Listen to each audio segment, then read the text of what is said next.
तपाईँले देश बनाउनुहुन्छ भन्ने के ग्यारेन्टी छ भनेर सोध्नुभयो कि उहाँले, जुन चाहिँ सायद कुनै पत्रकारले अहिलेसम्म मलाई सोधेको थिएन।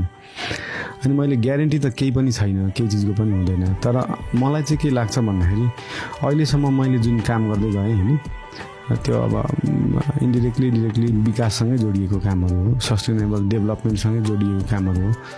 त्यो कामको लेभलमा होला, पोलिसीको लेभलमा होला, एडभोकेसीको लेभलमा होला होइन।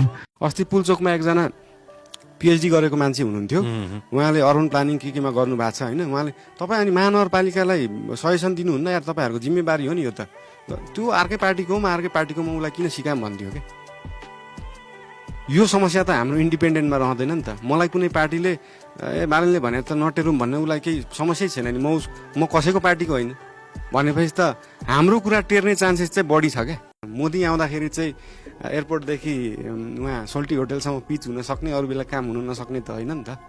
सकिन्छ नि त। राजा साहब भएर बस्दिनु भएन नि त मेरोको सिटमा मान्छेहरू, काम गर्नु पऱ्यो नि त। त्यो सिटै चाहिँ त्यो मिटिङ गर्ने बाहेक मेरो त्यहाँ किन बस्नु पऱ्यो। मिटिङ भएको बेला बाहेक मेरो त हेर्दै जानु पर्यो नि त। आफ्नो वार्डहरूमा कता कता के भएको छ त्यो त घुम्दै जानुपर्ने हो नि त।